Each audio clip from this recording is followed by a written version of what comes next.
Buenas tardes y buenas tardes a todos. De verdad es un gusto poder acompañarlos hoy en este gran encuentro, en este congreso, en donde los hombres y mujeres dedicados a lo más bello que tiene Colombia, que es trabajar su tierra, que es trabajar el campo, se encuentran para mirar hacia el mañana.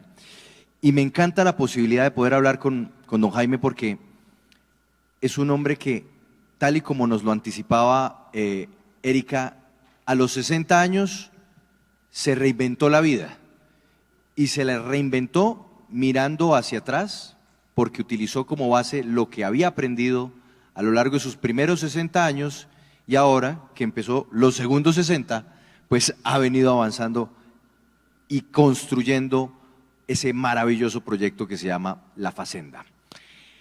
Don Jaime, para arrancar esta conversación, yo quiero que usted me diga hoy cuántos años tiene. Hoy tengo 74. 74 años. Vamos a echar 14 años hacia atrás. Vamos a su cumpleaños número 60, porque la historia de La Facenda que hoy conocemos, de una u otra forma empieza a construirse en su celebración de cumpleaños, ¿no es cierto? Correcto, sí. ¿Qué pasó ese cumpleaños número 60? ¿Usted dónde lo celebró? Bueno, yo no estoy tan seguro si yo cambié mi vida a los 60 o me la cambiaron. Yo tenía un proyecto que estaba muy consolidado y de la noche a la mañana me quedé sin el proyecto. Entonces, estoy en vísperas de cumplir a los 60 años, estoy desocupado, ya no trabajo en MacPollo, el proyecto lo teníamos para allá y viene, ¿qué voy a hacer en mi vida? Dice uno a los 60, alcancé a hacer la reflexión, hombre, si yo me quedo, pues hombre, voy a vivir de la renta, de golpe, pues tengo una calidad de vida más o menos buena, pero yo no me hallaba en tener una calidad de vida sin hacer nada. Entonces, después de una crisis, por ahí de unos 2 o 3 meses, una mañana me levanté y dije, no, el proyecto sigue. Entonces, venía la celebración de los 60 años y me dijo la señora, Jaime, ¿dónde quiere que le celebremos los 60?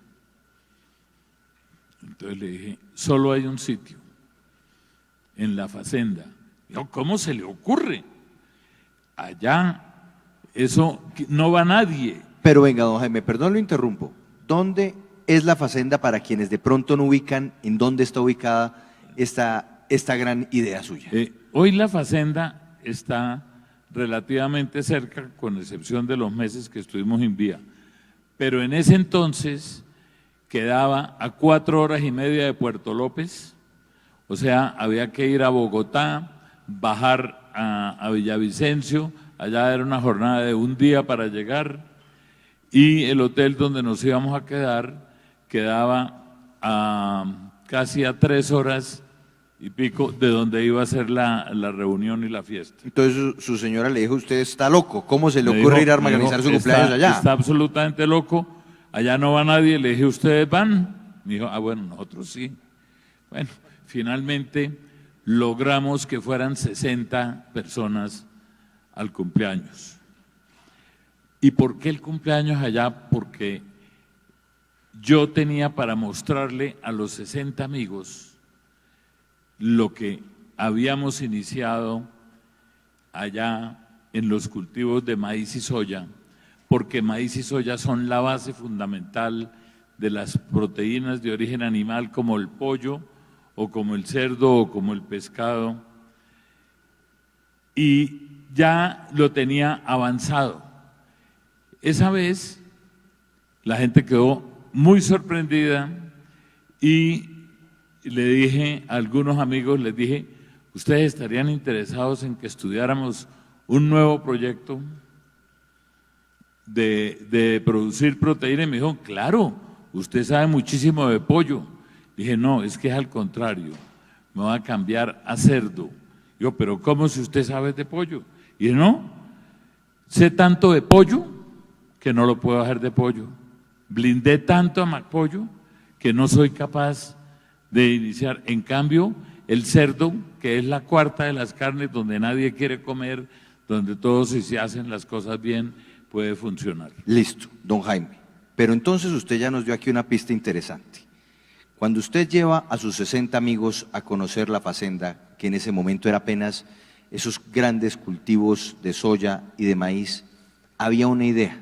Y esa idea surgió cuando usted todavía estaba en el sector de los pollos. ¿Por qué razón le dio a usted por cultivar a tal distancia de Bogotá, a tal distancia de los lugares en donde existían los galpones, donde estaban los criaderos de los pollitos, esos cultivos de soya y de maíz?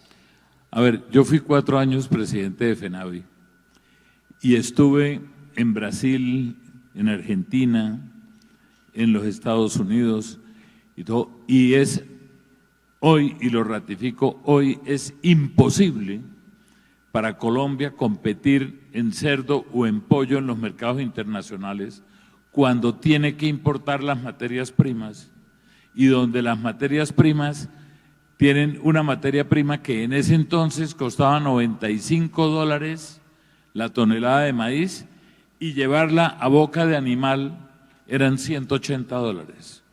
Luego era absolutamente imposible cuando el costo de la comida es el 75% del costo de la carne en pie. Entonces yo dije, imposible que seamos tan de malas que Ecuador y Venezuela tienen petróleo. Todos los países pueden desarrollar maíz. Estados Unidos, cuando el maíz es originario de Mesoamérica, entre México y Perú, se desarrolló el maíz, no puede ser que nosotros no seamos capaces de producir maíz. Y me fui a intentarlo y me ayudó Enrique Copete, que muchos de ustedes lo conocen, que era el presidente de Novartis en ese entonces, y empezamos a hacer ensayos en el Magdalena Medio, exitosísimos. Esto porque le quedaba cerca de donde tenía usted. Claro, quedaba muy cerca, eso sí quedaba cerca, quedaba en Aguachica, pero resulta que conseguir tierra era prácticamente imposible porque en el Magdalena Medio las tierras, los palmeros saben cuánto valen las tierras allá, ¿no? Y Saludos, en los Córdoba palmeros. ni se diga, y en el Valle del Cauca, pero sí se podía, pero no había tierras. Entonces me dijeron, las únicas tierras que hay baratas es donde no sirven para nada, que es en el llano. Don Jaime, pero ¿por qué son tierras que no servían para nada? ¿Qué pasaba con las tierras del llano? Eran unas tierras estériles, donde la condición realmente de esas tierras eran unas tierras ácidas, con un ciclo de lluvias de 8 meses, 7 meses, y el resto cero agua, saturación de aluminios, y todo lo que se sembraba no salía nada, y entonces, ni por más de que le echaran abono. ¿Y entonces qué hizo usted? Pero no, ya había ido a Brasil y ya había visto cómo el cerrado brasilero había sido modificado, y dije, aquí también se puede modificar. Entonces hicimos el primer ensayo en un lote de un ganadero que se llama Alberto Durán, y nos prestó 20 hectáreas, él era socio del ensayo, y fue fantástico, la gente iba a caballo allá a mirar qué era eso. Eso nunca han visto un cultivo entre Puerto López y Puerto Gaitán. Ahí, para terminar lo del cumpleaños, cuando ya hicimos en la fazenda, que logramos comprar tierra, la tierra ya, pues a veces le pagaban a uno porque comprara, porque no servía para nada sino para tomar fotos. En el cumpleaños, unos de los amigos dijeron, son las 10 de la noche, nos vamos ya porque nos va a cogerlo tarde para llegar al hotel, y se fueron a las 10 de la noche, y oh sorpresa, a la 1:30 de la mañana volvieron a llegar. Dijimos, ¿qué pasó? No, pues es que no han podido salir de los maizales. Luego vea que ya había una extensión, se perdieron y volvieron a aparecer, y ya todos iban con tragos y creyeron que ya habían llegado y no se habían ido. Bueno, don Jaime, entonces, ese es su cumpleaños. Y cuando usted le contó eso a sus amigos el día de su cumpleaños, allá en la fazenda, ¿cuántos alzaron la mano y dijeron, oiga, pues sí, metámonos en este negocio? De pronto una vez más, a sus 60 años, Jaime Líbano le pega. Mire la proporción, llevé 60 amigos y 2 levantaron la mano. Ojo con los amigos, ¿no? No, no, para que vea, no. Pues. Y esos dos me han acompañado todo el tiempo. Uno es Rafael Marín y el otro es Rafael Ardila. Y ellos, cada uno llevó, o Rafael Ardila llevó a dos más, llevó a Adolfo Botero y a Néstor Pérez y a Lirio Cadena, y ya hicimos la primer sociedad para producir cerdo. Hablemos de cómo era la producción de cerdo en Colombia antes de que usted arrancara este proceso tecnificado impresionante, además, que hay en la Facenda, que no solamente es increíble por los lugares en donde están los cerdos, donde crecen los cerdos, luego el matadero finalmente, porque todo eso es un proceso que está todo en el mismo lugar, o bueno, a kilómetros de distancia, pero todo en el mismo sector. ¿Cómo empieza a desarrollarse? El cerdo era un mercado de cerdo muy rústico. El consumo per cápita eran 3.5 kilos por cada colombiano, pero además la gente tenía un concepto de que si le daba al papá o al abuelito un pedazo de cerdo, no sabía si se moría por la tarde o al otro día temprano. O sea, era absolutamente desastroso la comercialización. Eran unas plantas de sacrificio, principalmente Guadalupe y San Martín, y la gente llevaba los cerdos de las fincas, y allá habían unos señores que eran los que compraban de contado los cerdos a las personas que le llevaban los animales, y ellos tenían los clientes que eran los fameros, entonces le pagaban el sacrificio y todo, y ese era el mercado del cerdo. Y yo decidí empezar ahí, y en Bucaramanga, que tenía otra ventaja sobre Bogotá. El consumo per cápita de Bucaramanga era cero. No había ningún restaurante que tuviera cerdo en la carta. Entonces dijimos, vamos a cambiar. ¿Cuáles son los 80 obstáculos que hay para superarlos? Y empezamos poco a poco, lo fuimos superando, y hoy la carne de cerdo es una carne apreciada. El consumo per cápita subió de 3.5, vamos en 11.5, pero diga para dónde vamos. Vamos rápidamente para 20. De esos 80 obstáculos que usted identificó, ¿cuál fue el más complejo? ¿Cuáles fueron los más complejos? El más complejo era que no había ningún empresario que le diera por trabajar en eso. La verdad, todos los demás se pueden superar, es un asunto solamente de mentalidad, porque las demás cosas se pueden arreglar. Por ejemplo, si el concepto era de que era una carne sucia, pues hombre, los que conocen los almacenes nos tocó diseñar una joyería, pero en vez de joyas había carne, la carne era la joya, los colores, las luces, el arquitecto lo decoró, y fuimos cambiando, y como decidimos que entramos de una vez con todo empacado al vacío, la presentación era impecable, y que para evitar todo lo demás entrábamos en caja de cartón marcada. Entonces eso comenzó a cambiar el concepto, la gente empezó a probar cosas nuevas. Hay una anécdota, por ejemplo, había una presa, una parte del cerdo que se llamaba cabeza de lomo. Por supuesto el lomo era 11.000 pesos y la cabeza de lomo 8.000. Estudiado que era la mejor carne era la cabeza de lomo, lo que estaba mal era de nombre, se le puso bondiola y hoy vale más la bondiola que el lomo, ¿no? No, Jaime, usted venía de trabajar durante toda su vida con el pollo, de la mano de McPollo, usted estuvo además en FENAVI. ¿Cuánto tiempo estuvo en el mundo del pollo? En el mundo del pollo estuve 23 años, vamos a decir, no, 21 años. Y de esos 21 años con el pollo, ¿qué aprendizajes, qué lecciones le quedaron para empezarlas a aplicar en este nuevo experimento cuando arrancó de ponerse a producir carne de cerdo? Bueno, lo primero, cuando empecé a trabajar en una empresa que se llamaba Avidesa y que era una distribución de alimento concentrado, pero habían empezado a hacer unos ensayos estaba quebrada la compañía, tenía 2 clientes, uno en Barranquilla y otro en Cúcuta. Ellos ponían los precios, por supuesto la compañía perdía plata todos los años. Un día dije nada, le subí el precio al de Barranquilla, no compró nada, pero dije me quedo con el de Cúcuta, vino una crisis con Venezuela y me quedé sin mercado. Entonces no quedó más recurso que venirnos para Bogotá.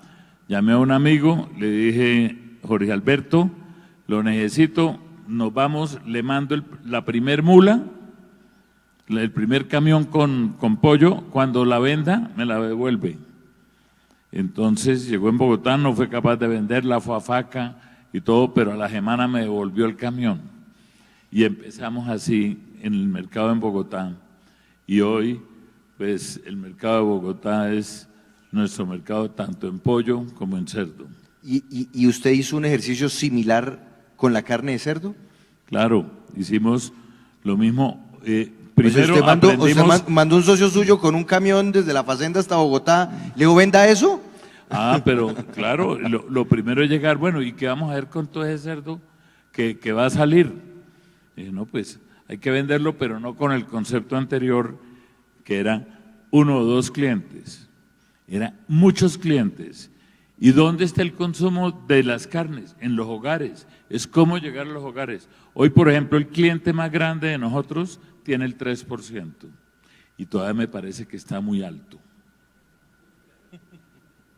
Bueno, don Jaime, ahora volvamos a la construcción del concepto de fazenda, porque entonces usted arrancó primero con los cultivos de soya y de maíz, pero luego usted ya da el salto a tener los cerdos, los criaderos, a tener el campo de sacrificio, a tener el lugar en donde procesan la carne, la cortan, la empacan y demás.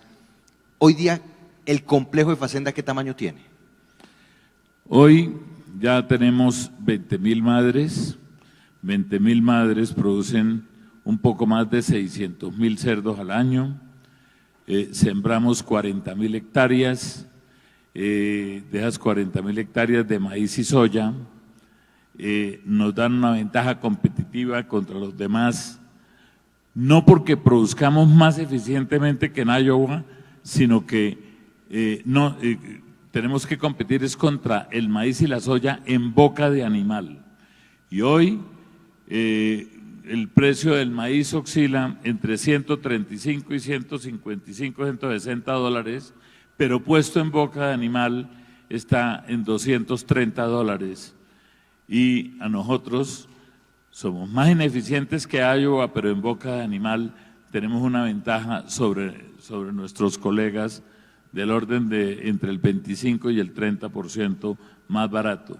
Y ustedes saben que en estos productos sin margen, pues el EBITDA de una empresa en competencia perfecta, como es casi hoy el pollo, pues el margen es muy bajito, mientras que en esto ya con una ventaja hay una EBITDA que permite hacer inversiones y crecer. Entonces hoy tenemos una planta de sacrificio HACCP de última tecnología, tenemos una planta de extracción de aceite de soya para poder producir la torta de soya, tenemos una planta de concentrados que produce 180.000 toneladas al año de alimento concentrado, y hoy tenemos las 4 patas de la mesa para ahora sí empezar a crecer.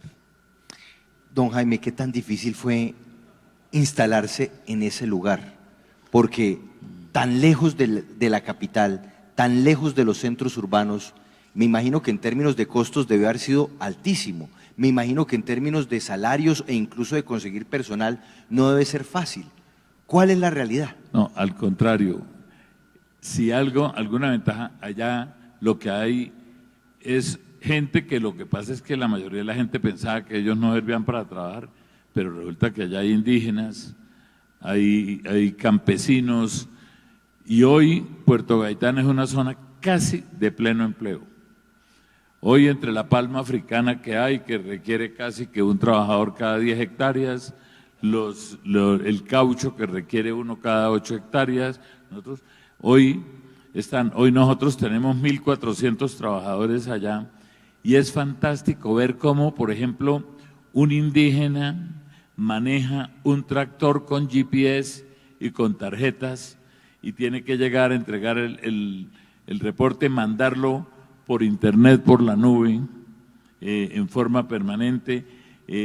La calidad hoy de los despostadores es fantástica y hoy el salario, lo que recibe un trabajador nuestro, lo mínimo que recibe es 1,5 millones, que es fantástico, pero dice, ¿y cómo hace? No, es que hay una cosa, allá les encanta trabajar porque el día que empiezan a trabajar tienen moto.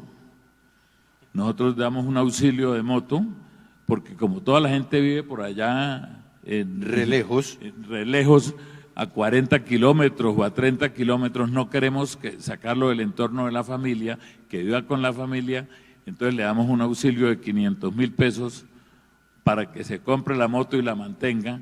Entonces son felices porque al otro día ya tienen unas motos de 8 y 9 millones de pesos y compiten entre ellos por eso. Y los indígenas, por ejemplo, tengo un amigo que es Orfidio y cuando le dio lo de la primera moto, entonces no le alcanzaba, entonces yo le presté la plata y él todos los días, cada vez que iba, me iba dando de a 10,000 o a 20,000 pesos. Y de golpe, ya, él superado y todo, y siguió ganando, y de golpe me dijo, ¿sabe qué, doctor? Compré otra moto. Y le dije, ¿pero cómo le ocurre comprar otra moto? ¿Se la va a dejar a la señora o qué? Dijo, no, pero ahora yo soy el único que tiene 2 motos en el campo. ¿No? Bueno, arrancamos esta historia, boté el teléfono, arrancamos esta historia, don Jaime, hablando de su cumpleaños número 60 y hablando de que usted tiene 74 años. Y muchas veces muchos pensamos que los 60 años ya empieza a ser como un declive, como entrar en un momento de descanso, como bajarle el ritmo a la vida. ¿Usted ha tenido tiempo de bajarle el ritmo a su vida, de desconectarse un poquito después de arrancar con la Facenda? ¿O al contrario, su vida se ha revolucionado más de lo que la tenía antes de los 60? Sí, realmente no he tenido tiempo para pensarlo, ¿no? Porque, entre otras cosas, y eso los que me acompañan, por ejemplo, a mí me gusta, por ejemplo, el Grupo Aval. Allá la gente no se jubila porque el presidente tiene 87. Entonces, si él está trabajando, pues los demás no salen. Y todos conocemos los gerentes del Banco Bogotá, los gerentes del grupo, y son así. Y yo no creo que les vaya tan mal. Yo creo que la experiencia no se puede tampoco votar. Habrán condiciones, tal vez mientras uno tenga salud y uno quiera trabajar, pues uno prefiere trabajar que quedarse uno en la casa esperando a que sea la hora del almuerzo, ¿no? Y luego la hora de la comida después de una siesta, y si uno hace siesta después no duerme por la noche, ¿no? Entonces eso queda uno realmente jodido, ¿no? Bueno, pero entonces le voy a hablar de otros los asuntos que a veces preocupan con la llegada de la edad. De hecho, es una de mis mayores preocupaciones, la tecnología. Usted tiene una planta realmente tecnificada y uno ve lo que pasa en la Facenda y dice, este hombre está en la NASA de los cerdos. ¿La tecnología le ha dado duro? No, porque hay una cosa y es que uno de los grandes placeres es leer y estudiar sobre los temas que a uno le gustan. Entonces uno termina estudiando mucho agricultura. Yo no voy a competir ni con Joao ni con los técnicos que trabajamos en EO, pero sí puedo entender la conversación. Yo no voy a competir con la gente de Marel, que desde Escandinavia diseñan todas las plantas, pero sí puedo entender la filosofía y puedo entender con el conocimiento de los mercados qué es lo que tenemos que hacer. Ya, por ejemplo, la planta tiene 1 año y ya empezamos el ensanche para poder doblar la producción. En junio queda doblada la producción. Y es que si ustedes miran, una planta, por ejemplo, que costó 85,000 millones de pesos, con 6,000 doblo la producción. ¿Qué pasa con los costos? Pero una vez que doblo la producción, con otros 12.000 la multiplico por 2, o sea, queda con 4 veces. La planta ya está diseñada. Nosotros en el 2028, no importa que yo no esté, vamos a estar con 80.000 madres, y 80.000 madres es apenas 4 veces, y hoy en 12 años hemos crecido 20 veces. Empezamos con 1.000 madres y estamos en 20.000. Y si después decidimos, y las condiciones del Estado están, Colombia, entre pollo y cerdo, puede reemplazar el petróleo en las exportaciones. ¿Qué se necesita? Voluntad empresarial. Me gustó, y hasta el senador Robledo habla de que realmente Colombia se ha venido debatiendo durante muchos años por la propiedad de la tierra, y a nadie se le ha ocurrido pensar en la productividad de la tierra. Si fuera por eso, hoy, por ejemplo, sería absurdo sembrar maíz y soya, y por eso no se siembra ni maíz ni soya, porque el que siembra maíz y soya, si es productivo y todo, su producto entero son 6,5 millones de pesos. ¿Cuánto produce bruto una hectárea de palma? Produce más. Una hectárea de caña produce 13, 14 millones de pesos. Entonces dicen, a usted lo van a sacar porque los cañeros van a llegar. Y dije, no señor, porque en cerdo una hectárea produce 22 millones de pesos. Pero si lo desposto y lo vendo despostado, produce 35 millones de pesos. Y si produzco leche, produce 45 millones de pesos. Entonces, ahí está, en el valor agregado, es lo que tenemos que pensar todos, y el mercado está, y las condiciones están, y la tierra está, que hay que mejorarla y hay que trabajarla, pero ahí está. Usted llega a la Facenda y mira más hacia el oriente, mira hacia la altillanura. ¿Usted qué ve? No, la primera vez que fui con un pánico terrible porque llegué a Puerto Gaitán y vendían burbujas a 5 millones, todas robadas. Eso era una cosa, y nosotros empezamos nuestros ensayos. ¿Hace 14 años? Eso fue, sí, en el 2001, 2002. Más. ¿No? Ajá, casi 20 años. Era terrible realmente. La vía solo se podía usar de día, de noche no, porque era la hora en que hacían los cambios de combustible de un camión a otro. Puerto Gaitán no tenía sino esos carros, poquitos que eran, pero tenía 12 estaciones de gasolina, ¿no? Porque era precursor de la coca. Eso estaba en manos de todo. No es que se hayan desaparecido, pero se fueron muy lejos, porque ya no lo cultivamos. Pero bueno, eso hace 20 años, pero hoy usted mira hacia la altillanura, más allá de la Facenda. ¿Usted qué ve? Uy, veo por lo menos 5 millones de hectáreas sembradas en maíz y soya. ¿Su sueño?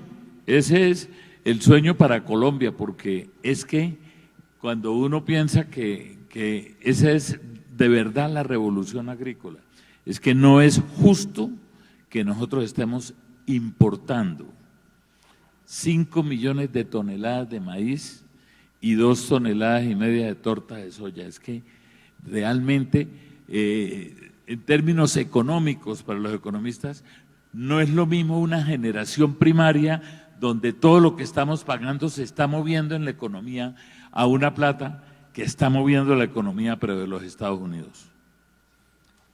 ¿Qué hace falta? ¿Qué hace falta para que ese sueño suyo se haga realidad? Para que en realidad ese oriente colombiano empiece a producir y a generar aún más riqueza. Yo digo que hay dos maneras. Uno es la envidia y lo otro es la emulación. Entonces, por cualquiera de las dos cosas funciona, ¿no? Entonces, y la verdad es que estando los mercados, estando un mundo que necesita por todos los lados, llevamos 30 años diciendo que el camino es por ahí, por eso me tocó hacerlo a mí, porque intenté desde FENAVI hacerlo y no fuimos capaces de convencer a la gente, porque siempre muchos empresarios están esperando es que cambie, a ver si el dólar sube o baja, esperemos el cambio de gobierno, esperemos. Ninguna cosa de esa se va a dar si no lo hacemos nosotros. Entonces, toca hacerlo. Y plata se consigue. Yo la plata no la tenía, no van a creer que tenía la plata para hacerlo. La plata, diga, a mí me dicen que si yo duermo tranquilo, diga los bancos, porque lo que no hay en el país son proyectos productivos que convenzan al sector financiero y al sector de inversiones de que se metan en esto. Pero ya, por ejemplo, afortunadamente, el caso nuestro ya es un caso que digo hoy de éxito, porque ya los bancos nos buscan, los inversionistas nos buscan, el camino está. O sea que a mí no me extraña que la Facenda hoy, por ejemplo, para el 28 ya no va a crecer sino 4 veces, pero si de esos 4 veces después crece 10 más, ya es más grande que Smithfield, que tiene 880.000 madres. Entonces, los caminos están, el mercado del mundo está. Entonces hagámosle, creamos en Colombia y démonos las condiciones. Y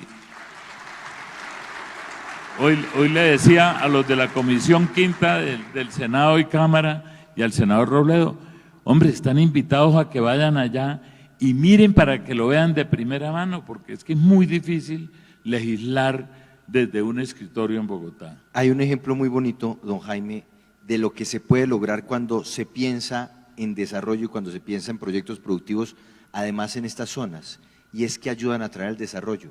Y creo que el mejor ejemplo es el de la carretera. La carretera que no existía, gracias a la Facenda, hoy es una realidad, ¿no? No existía y no había cómo ni arreglarla, porque una vez le dije, porque nosotros una vez hicimos 50 kilómetros de carretera, los privados allá en Bucaramanga, en la vía a la Mesa de los Santos. Y dijimos, pongamos un peaje, y me dijo un funcionario del Ministerio de Agricultura, me dijo, Jaime, no sea iluso, allá no pasa nadie por esa carretera. Y le dije, ¿sabe por qué? Le dije, porque no hay carretera. Hoy hay peaje y el peaje es altamente rentable. Entonces, tranquilo, yo les quería, mostramos el video de lo que hay hasta ahora. Exacto, déjense sorprender por la Facenda, porque don Jaime tiene un video narrado además por Jaime Liévano. La Facenda es la realización de un sueño. Creamos un clúster de producción de proteína animal con un sentido, la nutrición de los colombianos. Nos basamos en 3 pilares: la sostenibilidad económica, ambiental y social. Encontramos unas tierras estériles y en esto las convertimos.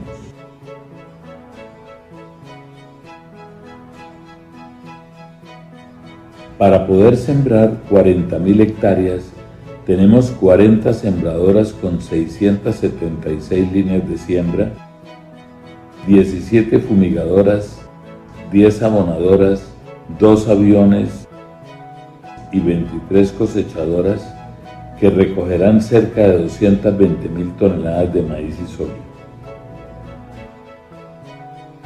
Nuestras plantas de secamiento pueden recibir 480 toneladas de grano por hora y secar cerca de 7.000 toneladas al día.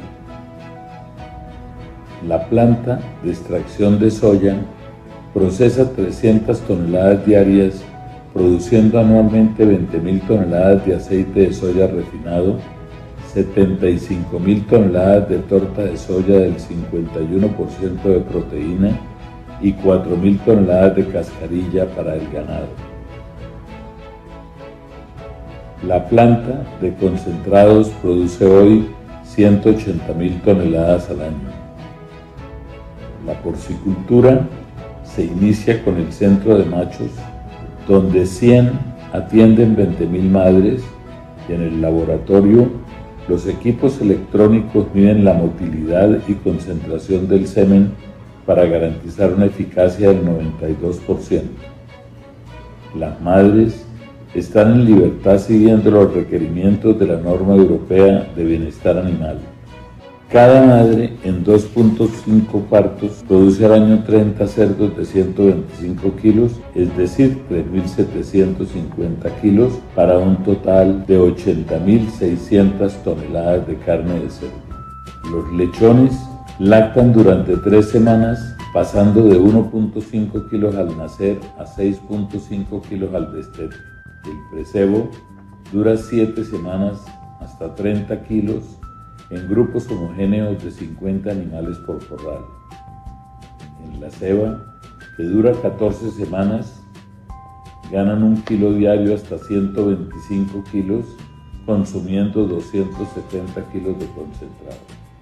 En esta finca de 1.800 hectáreas, ubicada a 15 kilómetros de la planta de sacrificio y 35 de la planta de alimentos, estamos completando 17 granjas para 81.000 cerdos en ceba, con 3 ciclos al año y protegido por 400.000 árboles.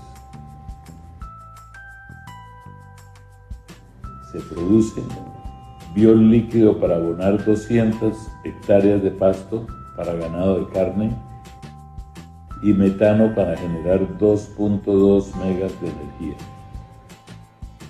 La ganadería de leche sale también como resultado de aprovechar y volver rentable el uso de los efluentes porcícolas.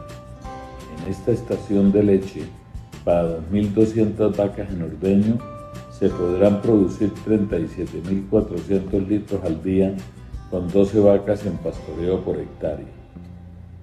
Estas praderas, base de la alimentación controlada de las vacas, son irrigadas y nutridas con agua y el biol resultante del proceso de tratamiento de los efluentes porcícolas con muy baja carga de materia orgánica y sin metano, logrando un balance de masas donde lo que se aplica al suelo es exportado de ellos en forma de pasto. En medio de un bosque de marañón, la planta de sacrificio de la Facenda está ubicada en el municipio de Puerto Gaitán, Meta, en un área de 30 hectáreas. Sigue los lineamientos de las normas de bioseguridad ambiental y los requisitos sanitarios de inocuidad. Cuenta con todas las normas de bienestar animal, entrando al proceso de insensibilizados sin sufrimiento ni dolor.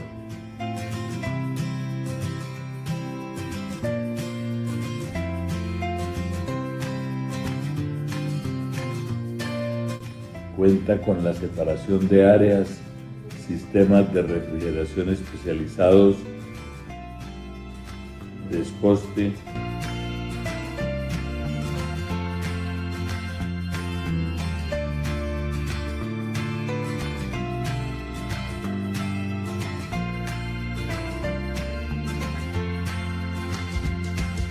y producción de harina con los subproductos. Los efluentes, después del tratamiento, se usan para irrigar en forma subterránea a gota un bosque de eucalipto. Así, producimos unas carnes de excelencia, haciendo honor a nuestro sentido, nutriendo el mañana.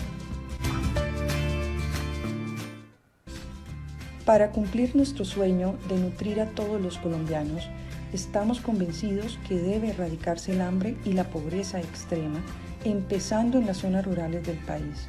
No podemos generar riqueza en un entorno de pobreza.